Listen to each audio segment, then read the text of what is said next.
এই যে দামোদর মাস চলছে না, কিছু যদি করতে নাও পারো, যারা আচরণে আছেন তারা তো আচরণে, যারা সংসারী, যারা কিছুই পাচ্ছেন না, 3টে জিনিস প্রতিদিন করবেন। সকালবেলায় ঘুম থেকে উঠবেন, স্নান করবেন, দীপদান করবেন। আপনারা যে দীপদানটা করছেন ওটা মাটির প্রদীপ ব্যবহার করবেন। মাটির প্রদীপ এটা সবচেয়ে শুদ্ধ, অন্য দিয়েও হয় কিন্তু মাটির প্রদীপ। মাটির প্রদীপের মধ্যে একটু ঘি দেবেন, ঘি যদি না পান তো তেল দেবেন, তার মধ্যে পলতে বা সলতে দেবেন, ভগবানকে নিবেদন করবেন। এই মাসে দীপদানের মাহাত্ম্য সবচেয়ে বেশি। আর অন্য মাসে থাকতে পারেন যে না পারেন, এই মাসে একটু নিরামিষ থাকবেন, এটা বাধ্যতামূলক। এই মাসটা এই সেই মাস যে মাসের বৃন্দাবনের ব্রজগোপীরা সারা কার্তিক মাস ধরে মা কাত্যায়নী ব্রত করে যোগমায়াকে ডেকে অবশেষে গোবিন্দকে জগৎপতি রূপে লাভ করেছিল, বা ভগবানের শ্রেষ্ঠ লীলা রাসলীলায় অংশগ্রহণ করার সুযোগ পেয়েছিল। আর গো সেবা, একটা রুটি হোক, 2টি মুড়ি হোক, অন্ন হোক, গাভীকে দেখতে পেলেই একটু সেবা করিয়ে দেবেন। এই ছোট ছোট 2-3টি কাজ করবেন, আপনার জীবন সুন্দর হয়ে যাবে। তাহলে দেখুন, আমরা যে লীলাটির অবতারণা করেছি এই লীলাটার কিন্তু মাহাত্ম্য আছে। বলেছি দেবাদিদেব মহাদেবের প্রবেশ কৃষ্ণ লীলায়, আর মা মহামায়া যোগমায়া সারা কার্তিক মাস ধরে যে ব্রজগোপীরা মহামায়াকে ডেকেছিল, ডেকে পরে গোবিন্দকে লাভ করেছিল কার্তিক সংক্রান্তির দিন। সারা কার্তিক মাসের লীলা, সেই লীলা আমরা আস্বাদন করতে চলেছি বা শুরু করেছি। আর এই লীলাটি শ্রবণ করতে গেলে প্রথমে একটা শ্লোক ভালো করে শুনে নিতে হবে, তাহলে আপনাদের কাছে একদম পরিষ্কার হয়ে যাবে। কষ্ট করে হাত দুটি জোড় করুন, আমি প্রথমে শ্লোকটি বলি, তারপর বাংলা করে বলে দেবো, তাহলে লীলাটা বুঝতে অসুবিধা হবে না। চলো, হাত দুটি জোড়। নিম্ন গানং যথা গঙ্গা, যথা গঙ্গা, দেবানাং অচ্যুত যথা, অচ্যুত যথা, বৈষ্ণবানাং যথা শম্ভো, যথা শম্ভো, পুরাণং মিদং তথা। মৃদং তথা। 4টি কথা বলেছি। প্রথম বললাম নিম্ন গানাং যথা গঙ্গা, মানেগুলো বলে দিই। নিম্ন গানাং যথা গঙ্গা শ্লোকটি পারলে মুখস্থ করবেন, আর দামোদর মাসে লোককে প্রচার করবেন। এটার মানে কি? নিম্ন গানাং যথা গঙ্গা মানে নদীর মধ্যে শ্রেষ্ঠ নদী হচ্ছে সুরধনী গঙ্গা। এখানে অনেক ভূগোলের মাস্টার থাকতে পারেন, অনেকে ভূগোল পড়াশোনা করতে পারেন, তারা বলবেন ও সব্যসাচী বাবু কি আজগুবি কথা বলছেন, গঙ্গা শ্রেষ্ঠ? গঙ্গার চেয়ে লম্বা নদী আছে, গঙ্গার চেয়ে চওড়া নদী আছে। গঙ্গার চেয়ে লম্বা নদী কোনটা? মিশরের নীল নদ, ভূগোলে আছে। ওই মিশরের নীল নদ 5টা দেশের মধ্যে প্রবাহিত, তাহলে লম্বা গঙ্গার চেয়ে। আর চওড়া ব্রাজিলের অ্যামাজন, অনেক চওড়া নদী। তাহলে গঙ্গার চেয়ে লম্বা নদী আছে, গঙ্গার চেয়ে চওড়া নদী আছে, অথচ গঙ্গা শ্রেষ্ঠ হলো কেন? বলছে শোনো, স্কুলে যে ছেলেটা লম্বা হয় বা স্কুলে যে ছেলেটা চওড়া হয়, মোটা সোটা হয়, সেটাই যে ফার্স্ট হবে এমন কোনো গ্যারেন্টি আছে?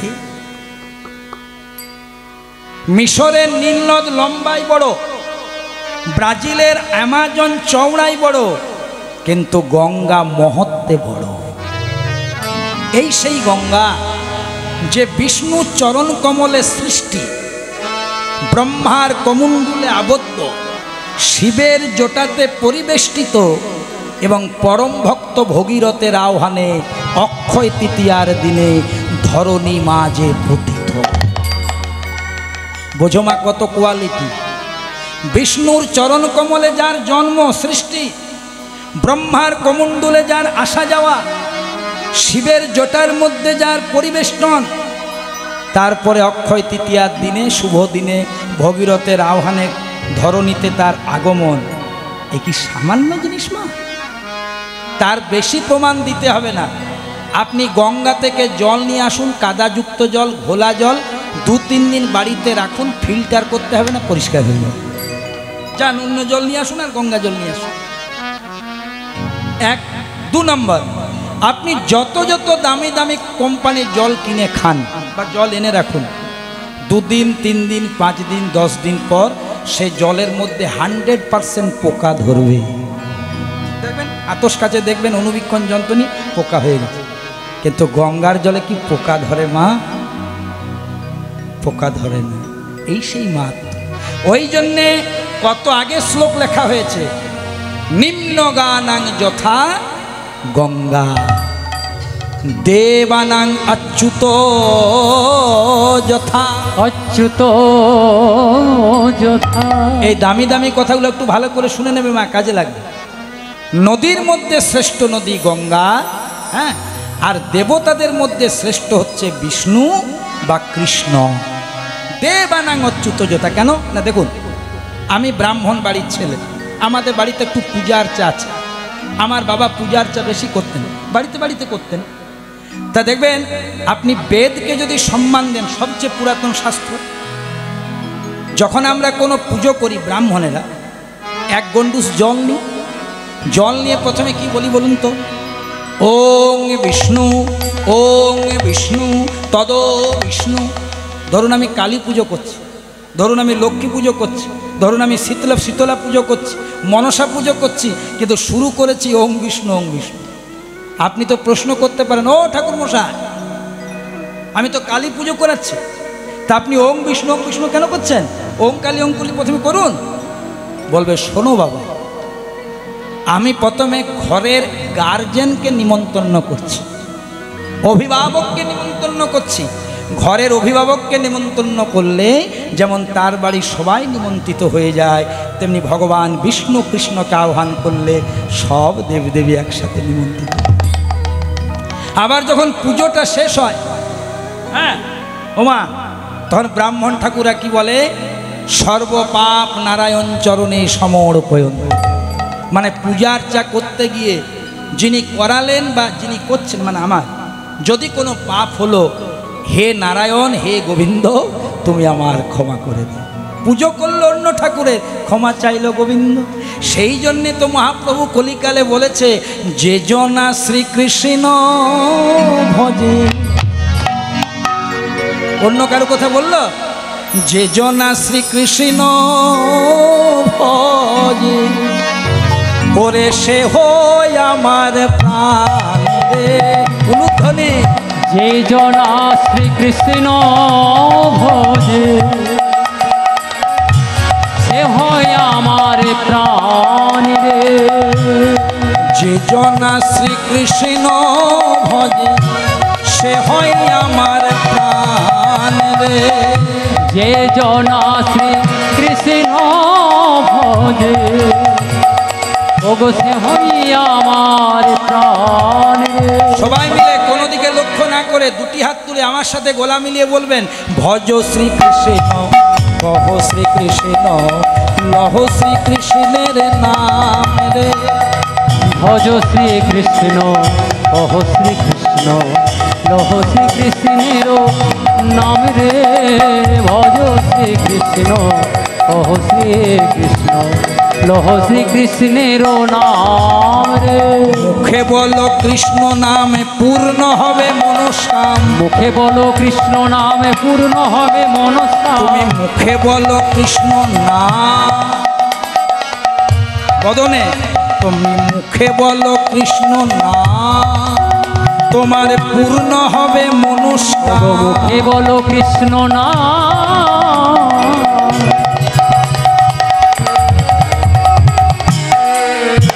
তুমি মুখে বলো কৃষ্ণ নামে পূর্ণ হবে মনস্কাম। বদন ভরে গাও হরির নাম রে।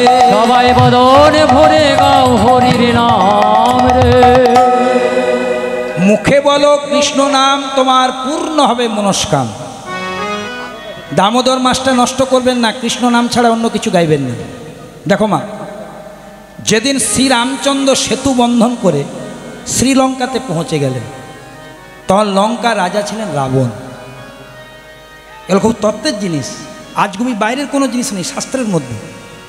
তো রাবণের সৈন্য সামন্তরা বলছেন, মহারাজ আপনার দিন শেষ। কেন? বলছে রাম এসেছে। রাম এসেছে, তা রামের মধ্যে কি এমন কোয়ালিটি দেখলে যে রাবণের দিন শেষ? বলছে আর বলবেন নি, রাম নামের এমন পাওয়ার, এত শক্তি। রামের যে বানর সেনারা, এই যে তারা বড় বড় করে একটা পাথর নিচ্ছে, পাথরের উপরে লিখছে রাম রাম, আর রাম রাম উচ্চারণ করতে করতে সমুদ্রের জলে ফেলে দিচ্ছে, নিক্ষেপ করছে, আর রাম নামে শিলা জলে ভাসছে, আর তার উপর ভর করে রামের বানর সেনারা লঙ্কায় প্রবেশ করছে। রাবণ বলছে, শোনো, রাম নামে যদি শিলা জলে ভাসে, পাথর ভেসে ওঠে, আমার নামও ভাসবে, তাই নাকি? দেখাতে পারবেন? বলছে যাও বড় একটা পাথর নিয়ে এসো। বড় দেখে একটা পাথর এনেছে রাবণের সৈন্য সামন্তরা। রাবণ সেই পাথর উপর আরো বড় বড় করে লিখেছে রাবণ আর রাবণ। লিখে পরে সৈন্য সামন্তদেরকে নিয়ে গিয়ে সমুদ্রের ধারে গিয়ে আর পাথরটা জোরে নিক্ষেপ করেছে। রাবণ নামও শিলা জলে ভেসে গেছে। রাবণের সৈন্য সামন্তরা করতালি দিয়ে বলছে বাবা বাবা, রামকে ভয় পাওয়ার কোনো ব্যাপার নয়, রাম নামও শিলা জলে ভাসে, রাবণ নামও শিলা জলে ভাসে। রাত্রিবেলা রাবণের স্ত্রী, কি নাম? মন্দোদরী, স্বামীর পদসেবা করছে। পদসেবা করতে করতে বলছে, স্বামী গো, একটা কথা বলবো, তোমার মতন শাস্ত্রজ্ঞ ত্রিজগতে কেউ নেই, আমি তোমার অর্ধাঙ্গিনী হয়ে এটা মানি এবং জানি। তোমার মতন পণ্ডিত, তোমার মতন শৈব শিব ভক্ত, তোমার মতন বীর, তোমার মতন যোদ্ধা ত্রিজগতে কেউ নেই, এটা আমি তোমার অর্ধাঙ্গিনী হয়ে জানি এবং মানি। তা বলে তোমার নামে শিলা জলে ভাসবে? আমার মনটা মানছে না। বলো না গো স্বামী, কি এমন মিরাক্কেল করলে যে তোমার নামে শিলা জলে ভাসলো? বলছে তোমাকে মিথ্যেটি বলবো না, জানো মন্দোদরী, আমি হতে পারি রাবণের শত্রু, আমি হতে পারি রামচন্দ্রের শত্রু, আমি হতে পারি রামের শত্রু, কিন্তু আমিও জানি রাম নামে শিলা জলে ভাসে। তাই লোক দেখানোর জন্য ওই পাথরটার উপরে লিখেছিলাম রাবণ রাবণ, কিন্তু যেটা কাউকে দেখাইনি, ওই পাথরের নিম্নাংশে নিচে 108 বার আমি নয়ন জলে বুক ভাসিয়ে লিখেছিলাম রাম রাম রাম। যেই না নয়ন জলে বুক ভাসিয়ে রাম রাম লিখলাম, রাম নামে শিলা জলে ভাসে। তাহলে দেখো মা, রামের যে বৈরী, রামের যে শত্রু, সেও কিন্তু রাম নামে তরে গিয়েছিল। এই নামের এত বড় মাহাত্ম্য। রাম তখন মনে মনে চিন্তা করলো, যা বাবা, আমার নামের তো বিরাট কোয়ালিটি। সবাই যখন ঘুমোচ্ছে, রামচন্দ্র একটা পাথর নিয়ে আর জলে, এই দেখো মা, রাবণের শিলা জলে ভেসে উঠেছিল রাম নামে। হ্যাঁ, বানর সেনাদের শিলা জলে ভেসে উঠে, স্বয়ং রামচন্দ্র পাথর ফেলেছে, ডুবে গেছে। রামচন্দ্র লজ্জায় পড়ে গেছে, যা বাবা, আমার নাম করে সবাই পাথর জলে ভাসালো, ভেসে গেল, আর আমি স্বয়ং রামচন্দ্র পাথরটা ফেললাম, ডুবে গেল কেন? কেউ দেখেনি তো। যেই না পিছনে ফিরেছে, পড়বি পর মালির ঘাড়ে এসেছিল গাছের আগে। হনুমান খুব হাসছে, প্রভু এই হনুমান, এই শোনো শোনো, কাউকে সকালে বলো না, লজ্জা হয়। আচ্ছা হনুমান, তুমি তো আমার ভক্ত, আচ্ছা বলো তো, তোমরা কি এমন করলে আর আমার কি এমন কমতি হলো যে আমি যে পাথরটা আমার নাম করে তোমরা ভাসালে ভেসে গেল? বলছে দয়াময়, আমরা যারা তোমার ভক্ত, তোমার ভক্ত, একটি করে পাথর নিয়ে নয়নে জলে বুক ভাসায়,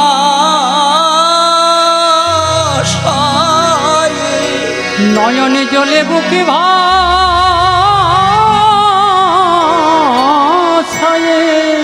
রাম রাম লিখে জলে পাথর ভাসিয়েছিলাম,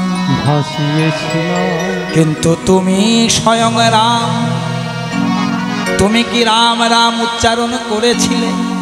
সেই দিন ভগবানকে লীলার দ্বারা শিক্ষা দিল যে শোনো, আমার চেয়ে আমার নাম বড়। এটা ভগবানের ইচ্ছা করে লীলা, যে আমার চেয়ে আমার নাম বড়। আর আমার নামের চেয়ে কে বড় জানো? কায় মনোবাক্যে আমার নাম গুণকীর্তনকারী, আমার নাম আশ্রয়কারী, আমার ভক্ত।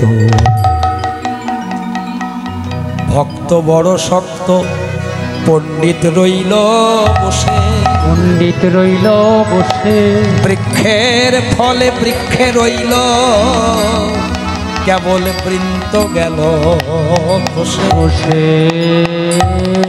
ভগবানকে যদি কেউ পায় একমাত্র ভক্ত পায়। ভক্ত বড় শক্ত, পণ্ডিত রইল বসে। ভক্তের সম্পত্তি হচ্ছে ভক্তি, আর ভগবান ভক্তিতেই তো বস বাবা। ভক্তি প্রিয় মাধব, ভক্তি প্রিয় জনার্দন, তাই না? পণ্ডিত রইল বসে, পণ্ডিতের থাকে পাণ্ডিত্য, পাণ্ডিত্য দিয়ে ডাক্তার হওয়া যায়, মাস্টার হওয়া যায়, ইঞ্জিনিয়ার হওয়া যায়, এমএলএ হওয়া যায়, এমপি হওয়া যায়, কিন্তু ভগবান পাওয়া যায় না। ভগবানকে পেতে গেলে একমাত্র প্রয়োজন শুদ্ধ প্রেম ভক্তি, যেটা একমাত্র ভক্তের থাকে। তাই ভগবান ভক্তির বশ, এই জন্য বলে না ভক্তাধীন শ্রী গোবিন্দ, মানে তিনি ভক্তের অধীন। তাহলে দেখো কতগুলো কথা বেরিয়ে এলো। নিম্ন গানাং যথা গঙ্গা, দেবানাং অচ্যুত যথা, বৈষ্ণবানাং যথা শম্ভু। যে 12 জন বৈষ্ণব বৈষ্ণব সমাজকে সৃষ্টি করেছেন, তার মধ্যে সর্বশ্রেষ্ঠ বৈষ্ণবের নাম হচ্ছে দেবাদিদেব মহান ভোলানাথ, আশুতোষ। দেখুন ভালো করে চিন্তা করুন, অনেক কৃষ্ণ ভক্ত শিবকে গ্রাহ্য করেন না, এটা করবেন না। কারণ ভগবান শ্রীকৃষ্ণ, দেখুন কোনো তর্কে যাবেন না, নিজে নিজে বুঝুন। বৃন্দাবনে ভগবান শ্রীকৃষ্ণের সর্বশ্রেষ্ঠ লীলা কোনটি বলুন? রাসলীলা। যদি কেউ বলে যে ভগবান শ্রীকৃষ্ণ বৃন্দাবনে যত যত লীলা করেছিলেন সর্বশ্রেষ্ঠ লীলা কোনটি? রাসলীলা। কিন্তু বাবা, যতক্ষণ রাসলীলাতে শিব না এসেছিল রাসলীলা পূর্ণ হয়েছিল বাবা? কেন হয়নি? কারণটা শুনুন। 16 কলা পূর্ণ না হলে রাস হয় না। ভগবান রাসলীলা করেছিল শারদীয় পূর্ণিমা রাত্রিতে, আর পূর্ণিমা মানে হচ্ছে 15 কলা, 16 কলা নয়। আপনি বিজ্ঞান দিয়ে বুঝুন, কতদিনে এক পক্ষ? 15 দিনে। 15 দিনে শুক্লপক্ষ, 15 দিনে কৃষ্ণপক্ষ। তাহলে ভগবান শারদীয় পূর্ণিমাতে লীলা করলেন। পূর্ণিমা মানে 15 কলা, আর একটা কলা ছিল শিবের মাথায়। যতক্ষণ না শিব না এলো 16 কলা হলো। ও তো নির্দল, বাইরের থেকে সমর্থন করলো, তবে ক্যাবিনেটটা গঠন হলো। তো তেমনি যেই না এসে পরে সমর্থন করলো, 16 কলা পূর্ণ হলো, তবে রাস হলো। জয় রাধে। যত যত যজ্ঞ আছে, শিব নেই যজ্ঞ নেই, যোগমায়া নেই যজ্ঞ নেই, সেই ভাবটাকে বজায় রেখে লীলাটা চলছে।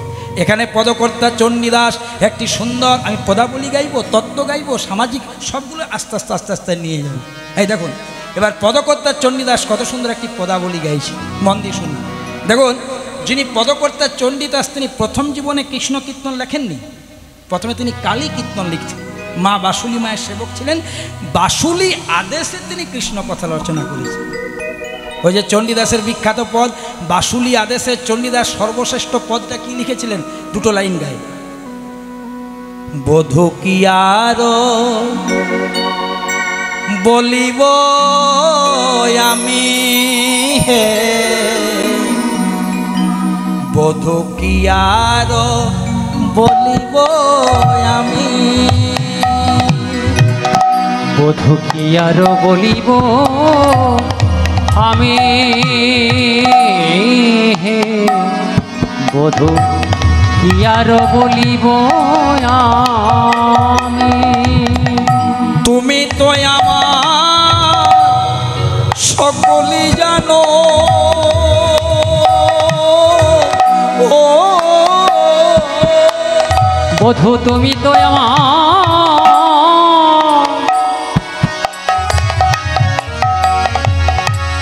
সকলি জানো, বধূ কি আর বলিব আমি হে, কি আর বলিব আমি। জীবনে মরণে জনমে জনমে,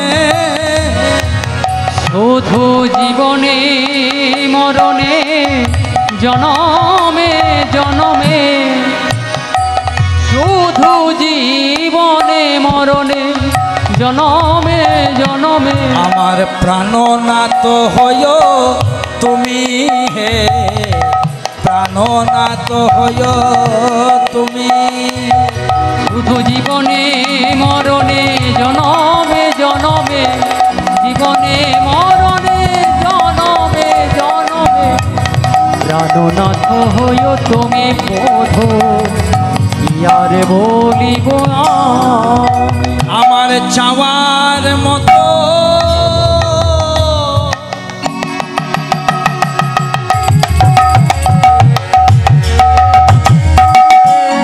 অবধূত, আমার চাইবার মতো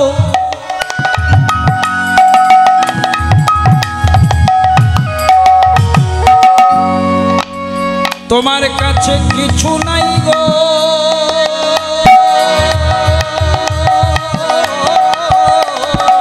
আমার চাইবার মতো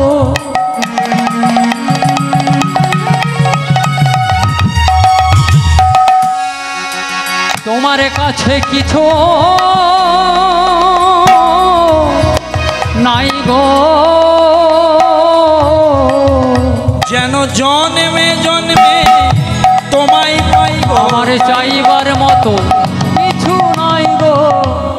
কিছু কিছু দৃষ্টান্ত না দিলে আপনি পদাবলীর মর্মার্থটা অনুভব করতে পারবেন না, কিন্তু শাস্ত্র থেকে, বাইরে থেকে না। আপনারা শ্রী শ্রী ঠাকুর রামকৃষ্ণদেবের নাম শুনেছেন? ঠাকুরের বয়স তখন 5 কি 6। ছোটবেলায় নাম ছিল গদাধর। বাবার সাথে ভোজ বাড়িতে ভোজ খেতে গেছে, আর সেই ভোজ বাড়িতে, মায়েরা মন দিয়ে শোনো, সেই ভোজ বাড়িতে ভোজের শেষে এক টুকরো করে মিষ্টি মিষ্টি আম দিচ্ছে। তো ছোট্ট ঠাকুর বাবার পাশে বসেছে। বাবা বাবা, যিনি আম বিতরণ করছেন তাকে বলে দাও না গো, আমি একটা আমের আটি খাবো। আটি খাবি? তো যিনি আম বিতরণ করছেন তাকে রামকৃষ্ণ ঠাকুরের বাবা বলছে, দাদা আমার ছেলেটা বড্ড আমের আটি খেতে পছন্দ করে, একটা দিন তো। দিয়েছি। বাচ্চা ছেলে 5-6 বছরের, চেটে পুটে খেয়েছে, মিষ্টি লেগে গেছে, বলছে বাবা আমি আর একটা জেদ ধরেছে, যেমন বাচ্চাদের হয়। তো রামকৃষ্ণ ঠাকুরের বাবা যিনি আম বিতরণ করছে তাকে বলছে, দাদা আরেকটা দেবেন? বলছে আর হবে না। কেন? বলছে আমি এ বাড়ির নই, আমি আম বিতরণ করছি, পরিবেশন করছি, আমাকে ওপর থেকে ইনস্ট্রাকশন দেওয়া আছে, বড়দেরকে 2টি দিবি, ছোটদেরকে 1টি দিবি, তোমার ছেলের কোটা শেষ। ঠাকুর পাইনি। সবাই ভোজ টোজ খেয়ে হাত টাত পরিষ্কার করে বাড়ি আসছে, খেপা ঠাকুর কিন্তু আমের আটিটা ছাড়ে, ওটা চারটে। বাবা হাত ধরেছে। দেখুন বাবা মার সংস্কার কাকে বল। রাস্তায় আস্তে আস্তে রামকৃষ্ণ ঠাকুরের বাবা বলছে, গদাধর তোর আমের আটিটা বড্ড ভালো লেগেছে বল। বলছে বাবা দারুণ লেগেছে, আর একটা পেলে ভালো। খুব খেতে ইচ্ছে করছিল, দিল না, মন খারাপ করছে। হ্যাঁ, বাবা বাড়িতে এনেছে, একদম বাড়ির সামনে এসে রামকৃষ্ণ ঠাকুরের বাবা মাটিটা খুঁড়ে দিয়েছে, কিছুটা মাটি খুঁড়ে দিয়েছে। বলছে কেন আমের আটিটা পুঁতে দে। পুঁতে দিয়েছে। প্রতিদিন জল দিবি। এবার জল দিতে দিতে আমের ছোট গাছ হয়েছে। বাবাতে যত্ন করে বেড়া দিয়েছে যাতে গরু ছাগলে না খেয়ে দেয়। দেখুন বাবা, অমনি গুরুমন্ত্র নিলে হবে না, সৎসঙ্গের বেড়া দিতে হবে।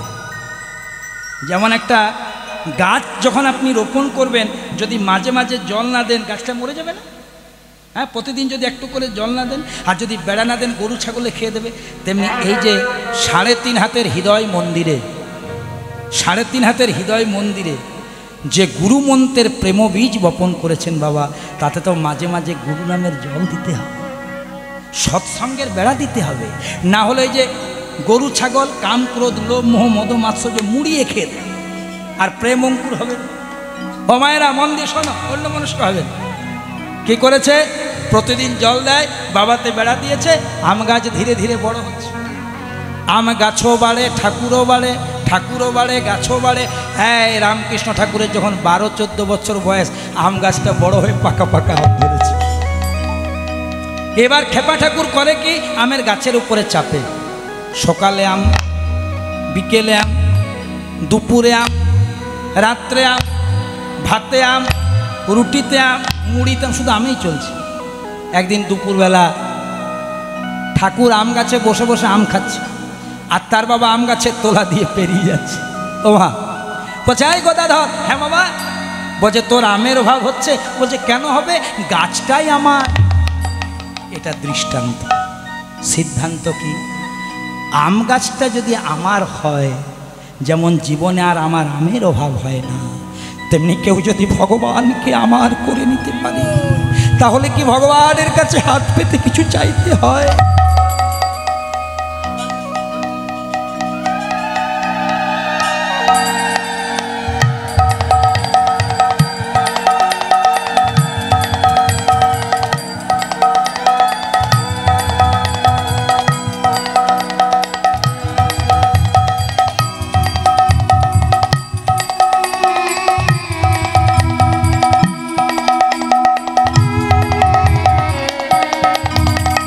সিদ্ধান্তটা কি?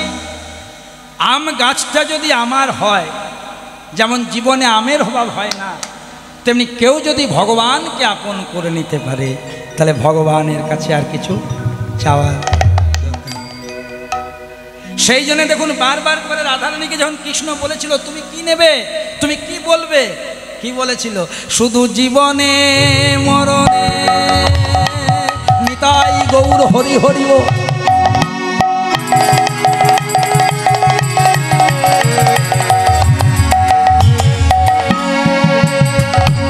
আবার জনমে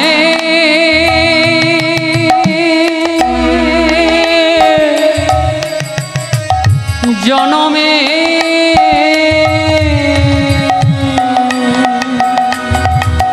জীবনে মরণে জনমে জনমে, শুধু জীবনে মরণে জনমে জনমে আমার প্রাণনাথ হইও তুমি, হে প্রাণনাথ হইও তুমি। শুধু জীবনে মরণে জনমে জনমে প্রাণনাথ হইও তুমি, হে প্রাণনাথ হইও তুমি। পদাবলীর সাথে সাথে মূল তত্ত্বগুলো একটু ভালো করে নিয়ে নেবেন না। মহাভারতটাতে প্রবেশ করুন। যেদিন কুরুক্ষেত্রের যুদ্ধটা শেষ হলো, পাণ্ডবরা জয়ী হলো তো, কৌরবরা তো ধ্বংস হলো, অধর্ম তো শেষ হলো। কারণ যে ধর্মে যে পক্ষে কৃষ্ণ রয়, তার কি আর পরাজয় হয় বাবা? কৌরব শেষ হলো, পাণ্ডবদের জয় হলো। পাণ্ডবরা রাজা হয়ে গেল, আর রাজমাতা কে হলো? কুন্তী। অভাবের দিন চলে গেল। রাজসভাতে বসলো 5 ভাই, যুধিষ্ঠির, ভীম, অর্জুন, নকুল, সহদেব, আর রাজমাতা কুন্তী। এবার কৃষ্ণ এলো। দেখুন কত সুন্দর মহাভারতের কথা, কত সুন্দর তত্ত্ব। কৃষ্ণ এসে পড়ে কুন্তীকে বলছে, পিসিমণি, ও পিসিমা। সম্পর্কে পিসিমা হয়। বলছে, তাহলে এবার আমি দ্বারকায় যাই। আমি দ্বারকা থেকে তো এসেছিলাম, তোমাদের তো দুঃখের দিন শেষ, তোমাদের তার কষ্ট নেই, ছেলেরা তোমার রাজা হয়ে গেল, হ্যাঁ রাজমাতা হয়ে গেলে তুমি, ধর্মরাজ্য প্রতিষ্ঠা হলো যে কারণে, তাহলে এবার আমাকে বিদায় দাও, রুক্মিণী সত্যভামার কাছে যাই। যেই না বলেছে বিদায় দাও, কুন্তী বলছে, চলে যাবি বাবা? তো চলেই যখন যাবি, আমার আরেকটা ইচ্ছা পূর্ণ করে দিবি। বলো কি ইচ্ছা, বলো, সবাই আছে।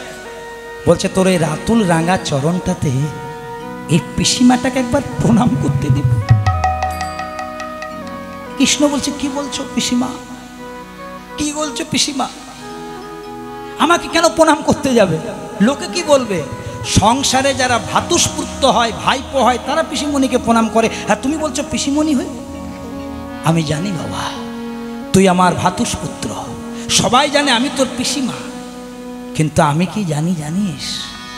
তুই আমার শুধু ভ্রাতুষ্পুত্র নোস, তুই হলি ঈশ্বর পরম কৃষ্ণ, সচ্চিদানন্দ বিগ্রহ, অনাদির আদি গোবিন্দ, সর্ব কারণ কারণ। দে না বাবা তোর চরণে প্রণাম কর, এসো তাড়াতাড়ি প্রণাম করো। যেই না তাড়াতাড়ি প্রণামটি করেছে, কই পিসিমা পাটা ছাড়ো, লোকে দেখলে কি বলবে, এ তো হয়ে গেছে। বলে, ততক্ষণ পর্যন্ত ছাড়বো না যতক্ষণ না পর্যন্ত আমার একটা ইচ্ছা পূরণ করিস। কি ইচ্ছা?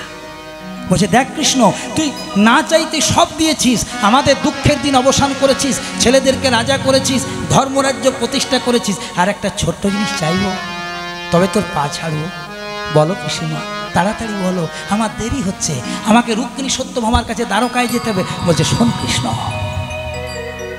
তুই শুধু যাওয়ার সময় আমাকে একটা আশীর্বাদ কর, তোর পা ছুঁয়ে প্রণাম করেছি, একটা আশীর্বাদ কর। কুন্তী জন্ম শেষ হয়ে আবার যদি কোনোদিন পৃথিবীতে মনুষ্য দেহ ধারণ করে আসি, তুই আমাকে আশীর্বাদ কর। এই কুন্তী জন্ম শেষ হওয়ার পর আবার যদি কোনোদিন মনুষ্য দেহ ধারণ করে আসি, আমাকে তুই বেশি করে কষ্ট, জ্বালা, দুঃখ, যন্ত্রণা, ক্লেশ এগুলো বল দিবি। কৃষ্ণচন্দ্র, কি বলছো পিসি? এই পৃথিবীর প্রত্যেকটা জীব আমার কাছে সুখ চায়, আমার কাছে শান্তি চায়, আমার কাছে সম্পত্তি চায়, আমার কাছে বৈভব চায়, আর তুমি বলছো জ্বালা, যন্ত্রণা, দুঃখ। বলছে, বাবা কৃষ্ণ, ওটা তো তোর কাছেই শিখলাম। কেন জানিস? যতদিন আমাদের সুখ ছিল, যতদিন আমাদের দুঃখ ছিল, জ্বালা ছিল, যন্ত্রণা ছিল, কষ্ট ছিল, কেউ ছিল না, তুই ছিলি। আর আজ যখন আমাদের অল্প সুখ হলো, আমার ছেলেরা রাজা হলো, তখন বলছিস চলে যাও। তো যে সুখে গোবিন্দ থাকে না, আমি গোবিন্দ ছাড়া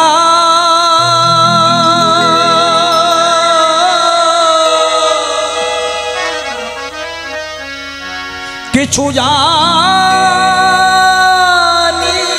না।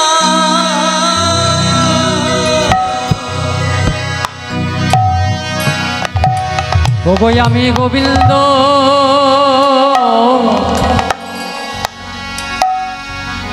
গোবিন্দ ছাড়া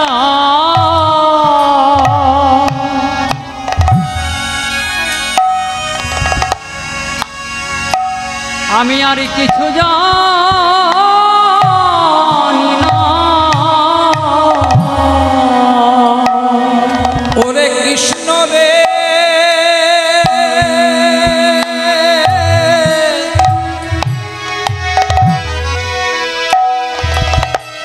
আমি সুখ চাই না,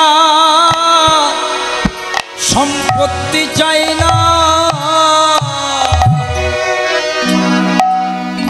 আমি গোবিন্দ গোবিন্দ, আমি গোবিন্দ ছাড়া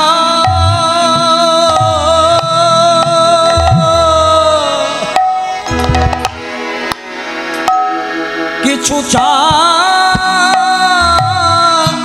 না। আমি সুখে চাই না,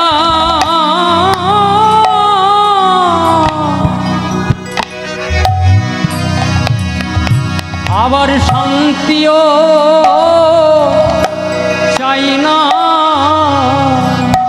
আমি গোবিন্দ ছাড়া কিছু জানি না। তাই যাসনে চলে আমায় ছেড়ে, আমি গোবিন্দ ছাড়া কিছু জানি না।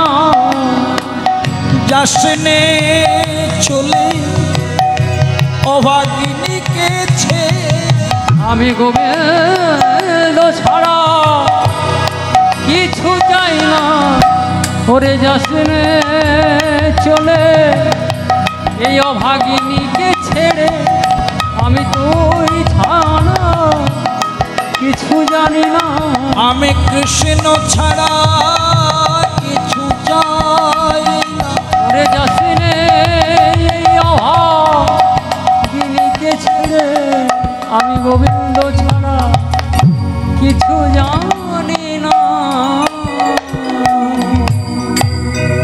আশ্রয় লহিয়া ভজে, তারে কৃষ্ণ নাহি ত্যাজে, বাকি সব মরে ওকার। দেখো মায়েরা, ভালো করে চিন্তা করো, প্রবল যখন জল হয়, জলের প্রবাহ হয়, প্রবল জল যখন হয়, দেখবেন ছোট ছোট মাছ সেগুলো কিন্তু জলের উপরে উঠে আসে। দেখবেন বাবা, জলটা প্রবাহ অনেক বেশি, ওখানে যে একটা ভারী হাতি নামে, এত জলের প্রবাহ এত বেশি। এই যে কিছুদিন আগে উত্তরবঙ্গে বন্যা হলো, আপনি টিভিতে ছবিগুলো দেখবেন, গন্ডার ভেসে গেছে, দেখবেন কত ভারী শরীর। হ্যাঁ, তাহলে একটা জল যখন জোরে নিচে নামছে, একটা হাতিও পর্যন্ত ভেসে যেতে পারে, সবচেয়ে যেটি ভারী জীব। কিন্তু হালকা মাছগুলো উপরে উঠে আসে কেন বলুন তো? হাতির এত ভারী, এত শক্তি, সে ডুবে যাচ্ছে, এই ছোট ছোট মাছগুলো কেন উঠে যাচ্ছে? কারণ জানো বাবা, মাছটা জলটাকে আশ্রয় করেছে, মাছটা জলটাকে আশ্রয় করে আছে। ওই জন্যে চৈতন্য চরিতামৃত গ্রন্থে শ্রীল কৃষ্ণদাস কবিরাজ গোস্বামী কলম দিলেন যে আশ্রয় লহিয়া ভজে তারে কৃষ্ণ নাহি থাকে, বাকি সব মরে। তাহলে যে শ্লোকটা আমরা বর্ণনা করছিলাম তার তিনটি স্তর বর্ণনা করলাম। প্রথমে বললাম নিম্ন গানাং যথা গঙ্গা, তারপরে বললাম দেবানাং অচ্যুত যথা, তারপরে বলেছিলাম বৈষ্ণবানাং যথা শম্ভু, আর সবার শেষে পুরাণাং মিদং তথা। মানে পুরাণের মধ্যে 18টি পুরাণের মধ্যে শ্রেষ্ঠ পুরাণ ভাগবত মহাপুরাণ। এটা বৈষ্ণবের কাছে বড় পবিত্র জিনিস। তাই মা সেই তত্ত্ব নিয়ে, সেই তথ্য নিয়ে লীলা বর্ণনা হচ্ছে। এবার আবার চণ্ডীদাসের পদাবলিতে ফিরব। কৈলাস পর্বতে, এই যে প্রথমে বলেছিলাম বাবা যে চণ্ডীদাস প্রথমে কৃষ্ণ কীর্তন লেখেননি, আগে কালী কীর্তন লিখেছিলেন। বাসুলি মায়ের আদেশে যে পদটা গাইলাম, ওটা বাসুলি মায়ের আদেশ পেয়ে কৃষ্ণ কীর্তন লিখেছেন। তাই প্রথমের পদ যেগুলো আমাদের অচেনা, সেই পদ দু একটা আজকে গাইব। যেগুলো আমাদের হরিবাসরে কম চর্চা হয়, এগুলো চর্চাই হয়নি, সেগুলো কিন্তু গাইব কিছু। কৈলাস পর্বতে অতি মনোহরে।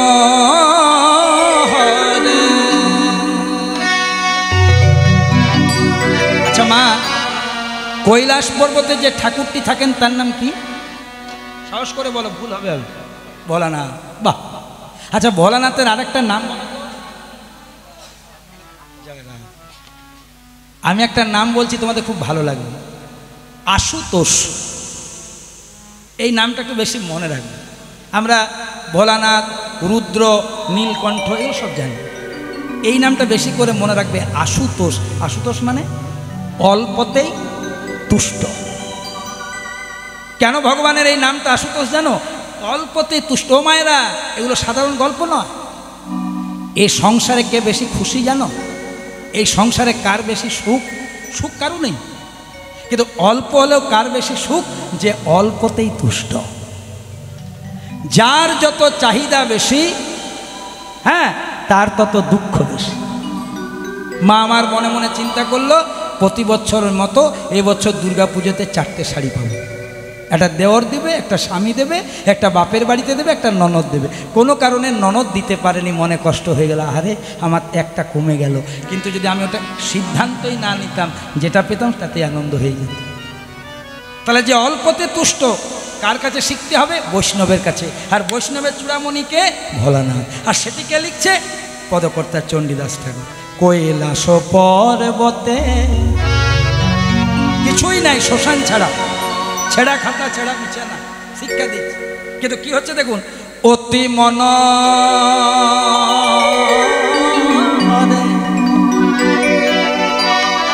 বসে আছেন ভব ভোলা।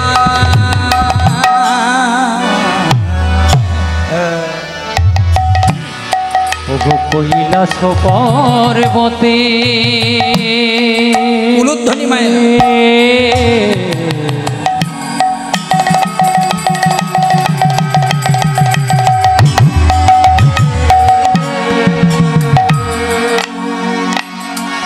অতি মন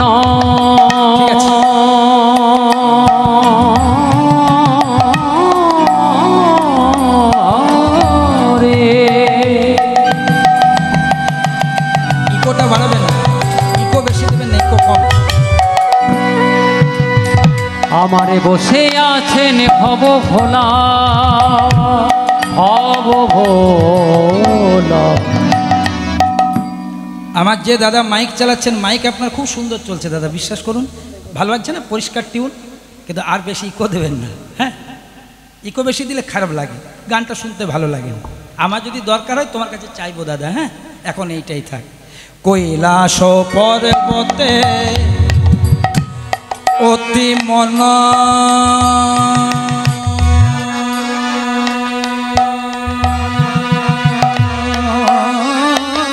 হরে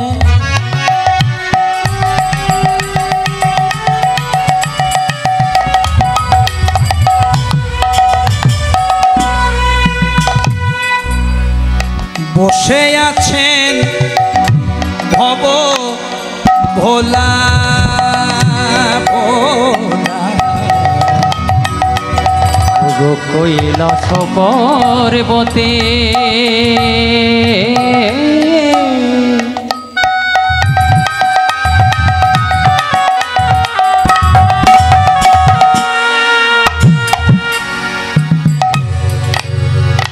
অতি মন হরে।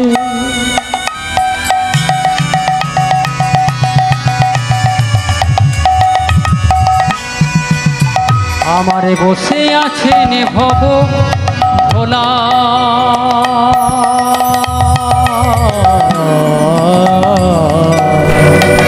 প্রথমে কি বলছি দেখুন মায়েরা, কৈলাস পর্বতে অতি মনোহরে বসে আছেন ভব ভোলা, মানে ভোলানাথ। আচ্ছা মায়েরা, আমরা যদি 2-4 জন ফাঁকা জায়গায় বসে থাকি কি করি?